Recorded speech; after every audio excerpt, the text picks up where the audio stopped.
Welcome to GK with GK. இன்னைக்கு பார்த்தீங்கன்னா ஐசிஎஃப்ஆர்இல இருந்து ப்ராஜெக்ட் அசிஸ்டன்ட் அப்படிங்கிற ரோலுக்கு நோட்டிஃபிகேஷன் ரிலீஸ் பண்ணியிருக்காங்க. 12th பாஸ்லேருந்து எனி டிகிரி முடிச்சவங்க வரைக்கும் எல்லாருமே அப்ளை பண்ணிக்கலாம். ஃப்ரெஷர்ஸும் எலிஜிபிள் தான். ஒர்க் லொகேஷன் பார்த்தீங்கன்னா நம்ம கோயம்புத்தூரில் தான். லாஸ்ட் டேட் வந்து ஜூன் 8க்குள்ளே அப்ளை பண்ணணும். யார் யாரெல்லாம் eligible, age limit, education qualification, எப்படி அப்ளை பண்ணுறது, அதை பற்றின ஒரு கம்ப்ளீட்டான இன்ஃபர்மேஷன் இந்த வீடியோவில் சொல்லியிருக்கோம். ஸோ இந்த வீடியோ ஃபுல்லாக ஸ்கிப் பண்ணாமல் பாருங்கள். அதுக்கு முன்னாடி இந்த மாதிரியான எந்த ஒரு கவர்மெண்ட் நோட்டிஃபிகேஷன்ஸும் நீங்கள் மிஸ் பண்ணக்கூடாது அப்படின்னா நம்ம சேனலை சப்ஸ்கிரைப் பண்ணிக்கோங்க. Government jobs, TNPSC, UPSC, railway, SSC, இந்த மாதிரி எந்த ஒரு ஜாப் நோட்டிஃபிகேஷன்ஸாக இருக்கட்டும், இல்லை private jobs, TCS, Wipro, Zoho, bank jobs, எந்த விதமான ஜாப் நோட்டிஃபிகேஷன்ஸை நீங்கள் மிஸ் பண்ணக்கூடாது அப்படின்னா நம்ம சேனலை சப்ஸ்கிரைப் பண்ணி இப்போவே பெல் ஐக்கனை ஆன் பண்ணி வச்சுக்கோங்க. ஐசிஎஃப்ஆர்இலேருந்து ரிலீஸ் பண்ணியிருக்காங்க. என்னென்ன ரோல் அப்படின்னா project associate, senior project fellow, junior research fellow, project assistant, field assistant. ஓகேங்களா, டெம்பரரி ஜாப் தான். பட் ஆனால் நமக்கு 1 இயருக்கு நமக்கு ஒரு வேலிடான ஒர்க் இருக்கும். ஸோ இந்த சர்டிஃபிகேட் வச்சுட்டு நம்ம ஃபியூச்சரில் நம்ம எந்த ஒரு கம்பெனி அப்ரோச் பண்ணுறாலும் நமக்கு ரொம்ப வேல்யூபிளாக இருக்கும். ஏன்னா பார்த்தீங்கன்னா சென்ட்ரல் கவர்மெண்ட்டோடைய ப்ராஜெக்ட்ஸ் இது எல்லாமே. இப்போ யூஎன்இபி ஃபர்ஸ்ட் ப்ராஜெக்டே பார்த்தீங்கன்னா யூஎன்இபி ஜிஎஃப், அதாவது யுனைடெட் நேஷன்ஸோட ஒரு ப்ரோக்ராம். ஸோ யுனைடெட் நேஷன்ஸோட ஒரு ப்ராஜெக்டில் ஒர்க் பண்ணுறது ஒரு பெரிய ஒரு விஷயம். ஸோ அது ரொம்பவே வேல்யூபிள். ஸோ அதுக்கு எஜுகேஷன் குவாலிஃபிகேஷன் பார்த்தீங்கன்னா மாஸ்டர் டிகிரி முடிச்சிருக்கணும். என்னென்ன ஃபீல்டுலாம் பயோடெக் அல்லது ஃபுட் சயின்ஸ், பயோகெமிக்கல் இன்ஜினியரிங்கில் 65% மாஸ்டர்ஸ் டிகிரி முடிச்சுங்க அப்ளை பண்ணலாம். Salary monthly 60,000. Okay. So desirable பார்த்தீங்கன்னா பிஹெச்டி முடிச்சிருந்தா ப்ரெஃபரபிள்ங்கிறாங்க. பட் மேண்டேட்ரி மாஸ்டர் டிகிரி இருந்தாவே போதும். அதுக்கடுத்து சீனியர் ப்ராஜெக்ட் ஃபெல்லோ, இது வந்து ஏஎஸ்சிஆர்பி அப்படிங்கிற ப்ராஜெக்ட்டுக்கு இதில் 3 வேகன்சி இருக்குது. எம்எஸ் டிகிரி முடிச்சிருக்கணும். ஜியோ இன்ஃபர்மேட்டிக்ஸ், ரிமோட் சென்சிங் அல்லது ஜிஏஎஸில் முடிச்சிங்க எல்லாரும் அப்ளை பண்ணலாம். ஜாகிரஃபியில் மாஸ்டர்ஸ் டிகிரி முடிச்சுவீங்க, பாட்டனி, ஃபாரஸ்ட்ரி எல்லாருமே எலிஜிபிள் தான். கூடவே ஒரு 2 இயர்ஸ் எக்ஸ்பீரியன்ஸ் இருக்கணும் அப்படிங்கிறத மட்டும் கொடுத்துருக்காங்க. இதுக்கு மந்த்லி சேலரி 23,000 இருக்கும். ஸோ இதுக்கு பார்த்தீங்கன்னா ஜான்வரி 2025 வரைக்கும் இந்த ப்ராஜெக்ட் இருக்குது. ஸோ அதுக்கடுத்து பார்த்தீங்கன்னா ஏஎஸ்சிஆர்பியில் இன்னொரு ப்ராஜெக்ட். ஸோ அதுக்கு MSc in biotech, chemistry, plant science, MSc in life science முடிச்சுங்க எல்லாரும் அப்ளை பண்ணலாம். வித் 2 இயர்ஸ் எக்ஸ்பீரியன்ஸ் இருக்கணும். அது கூடவே டிஷ்யூ கல்ச்சர், மாலிகுலர் பயாலஜியில் எக்ஸ்பீரியன்ஸ் இருந்தால் ப்ரெஃபரபிள் அப்படிங்கிறத கொடுத்துருக்காங்க. அதுக்கடுத்து இந்த ரோல் பார்த்தீங்கன்னா இது எல்லாமே அதே அந்த ப்ராஜெக்ட் ஃபெல்லோ. ஸோ இந்த ரோலுக்கு கீழே தான் வருது. சீனியர் ப்ராஜெக்ட் ஃபெல்லோ தான். பட் ஒவ்வொரு ப்ராஜெக்ட்லேயும் என்னென்ன ரோல் இருக்குது, அதுக்கு எவ்வளோ சேலரி, எவ்வளோ வேலிடிட்டி, இதெல்லாம் பார்த்தீங்கன்னா 2026 வரைக்கும் இருக்குது. ஸோ இப்போ 2 இயர்ஸ்க்கு இருக்குது கிட்டத்தட்ட இல்லைங்களா. ஸோ இதுக்கு பார்த்தீங்கன்னா எம்எஸ்சி இன் பயோடெக், பயோகெமிஸ்ட்ரி முடிச்சிங்க அப்ளை பண்ணலாம். வித் 2 இயர்ஸ் எக்ஸ்பீரியன்ஸ் இருக்கணும். அதுக்கடுத்து ஜூனியர் ப்ராஜெக்ட் ஃபெல்லோ, இதுக்கு எம்எஸ்சி டிகிரி முடிச்சிருக்கணும் பயோடெக்கில். இதுக்கு 20,000 சேலரி. இதுக்கு 2 இயர்ஸ் ஹேண்ட்ஸ் அண்ட் எக்ஸ்பீரியன்ஸ் இருக்குது அப்படின்னாலும் ப்ரெஃபரபிள் அப்படிங்கிறத கொடுத்துருக்காங்க. ஸோ இது பார்த்தீங்கன்னா எம்எஸ்சி இன் பாட்டனி, ஃபாரஸ்ட்ரி முடிச்சிங்க அப்ளை பண்ணலாம்.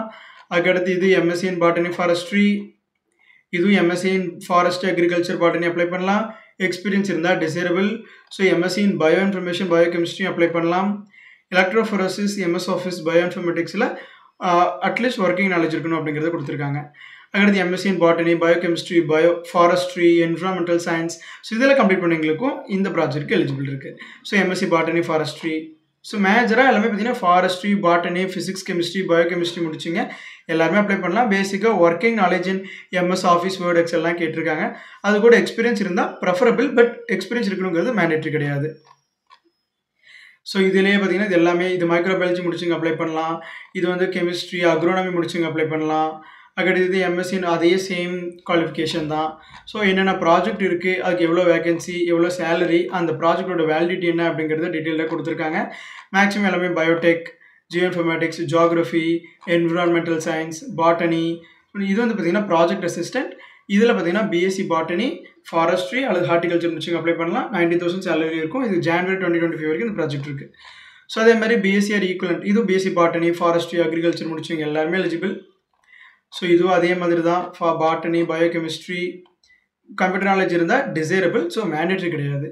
கிராஜுவேஷன், அதாவது இது பார்த்தீங்கன்னா கிராஜுவேஷன், எனி கிராஜுவேஷன் முடிச்சிருக்கீங்க, எனி டிகிரி முடிச்சவங்க எல்லாருமே அப்ளை பண்ணலாம். ஸோ இதனால தான் தமிழ்நாட்டில் உங்களுக்கு எனி டிகிரின்னு கொடுத்துருந்தேன். அது காரணம் இதுதான். அதாவது இது பார்த்தீங்கன்னா எனி டிகிரி முடிச்சவங்க 60% நான் முடிச்சிருக்கேன் அப்படின்னா நீங்கள் எலிஜிபிள்.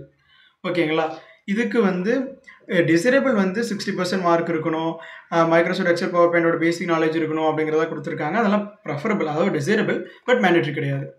இன்னும் டிகிரி முடிச்சிருக்கணும் வித் பயாலஜிக்கல் சயின்ஸோட. அதுக்கடுத்து ஃபீல்டு அசிஸ்டன்ட், இது பார்த்தீங்கன்னா 12th முடிச்சிருந்தா போதும். 12th சயின்ஸ் குரூப்பில் முடிச்சிருந்தீங்கன்னா நீங்கள் இதுக்கு அப்ளை பண்ணிக்கலாம். ஸோ அதனால தான் நான் உங்களுக்கு தமிழில் 12th பாஸ் அப்படிங்கிறது மென்ஷன் பண்ணியிருந்தேன். ஸோ ஏஜ் லிமிட் பார்த்தீங்கன்னா ஜூனியர் ரிசர்ச் ஃபெலோக்கு 28 இயர்ஸ் வரைக்கும் இருக்கீங்க அப்ளை பண்ணலாம். சீனியருக்கு 32 இயர்ஸ், ப்ராஜெக்ட் அசிஸ்டன்ட் ஃபீல்டு அசிஸ்டன்ட்டுக்கு 25 ஈக்குவலாக இருக்கீங்க அப்ளை பண்ணலாம். ஏஜ் ரிலாக்ஸேஷன் இருக்குது. எஸ்சிஎஸ்டி கேண்டிடேட்ஸ்க்கு 5 இயர்ஸ் இருக்குது. SC ST woman, physically handicapped and OBC எல்லாத்துக்குமே 5 இயர்ஸ் கொடுத்துருக்காங்க. ஸோ லாஸ்ட் டேட் 3/6 கொடுத்துருக்காங்க, பட் கிடையாது. அதுக்கப்புறம் இன்னொரு நோட்டிஃபிகேஷன் ரிலீஸ் பண்ணியிருக்காங்க. இதில் பார்த்தீங்கன்னா நமக்கு தெளிவாக கொடுத்துருக்காங்க. லாஸ்ட் டேட் வந்து எக்ஸ்டெண்ட் பண்ணியிருக்கோம் 8/6, அதாவது ஜூன் 8 வரைக்கும் அப்ளை பண்ணிக்கலாம். ஸோ லாஸ்ட் டேட் எக்ஸ்டெண்ட் பண்ணியிருக்காங்க. இது டெம்பரரி தான், பட் இருந்தாலும் ஒரு சென்ட்ரல் கவர்மெண்ட்டோடைய ஒரு வேர்ல்டு வைடு இன்டர்நேஷ்னல் ஆர்கனைசேஷனோட ப்ராஜெக்ட்ஸ். ஸோ ரொம்பவே அது நமக்கு வேல்யூபுளாக இருக்கும். ஸோ அப்ளை பண்ண போகிறது கூகுள் ஃபார்ம் லிங்க் தாங்க. ஸோ இந்த கூகுள் ஃபார்ம் லிங்க் கிளிக் பண்ணிங்கன்னா உங்களுக்கு வெப்சைட் ஓப்பன் ஆகும். அதில் கேட்டிருக்க எல்லா பேசிக் டீட்டெயில்ஸும் ஃபில் பண்ணிட்டு நீங்கள் அப்ளை பண்ணிக்கலாம். ஸோ அது கூட என்னென்ன டாக்குமெண்ட்ஸ் அட்டாச் பண்ணணும், அப்ளிகேஷன் ஃபார்ம், பேசிக்கான டீட்டெயில்ஸ் எல்லாமே இங்கே கொடுத்துருக்காங்க. ஸோ இது எல்லாமே நீங்களும் ஒரு டைம் படித்து பாருங்கள். உங்களுக்கு எந்த ரோலுக்கு நீங்கள் எலிஜிபிள், எந்த குவாலிஃபிகேஷன் உங்களுக்கு இருக்கோ அதுக்கு நீங்கள் எலிஜிபிள் அப்படின்னா தாராளமாக அப்ளை பண்ணுங்கள். இந்த மாதிரி central government job notification, state government jobs, IT jobs, bank jobs, எந்த ஒரு ஜாப் அப்டேட்ஸ் வேணும் அப்படின்னாலும் நம்ம சேனலை சப்ஸ்கிரைப் பண்ணிக்கோங்க. ப்ளஸ் வாட்ஸ்அப்லேயும் ஃபாலோ பண்ணிக்கோங்க. தேங்க்யூ ஃபார் வாட்சிங்.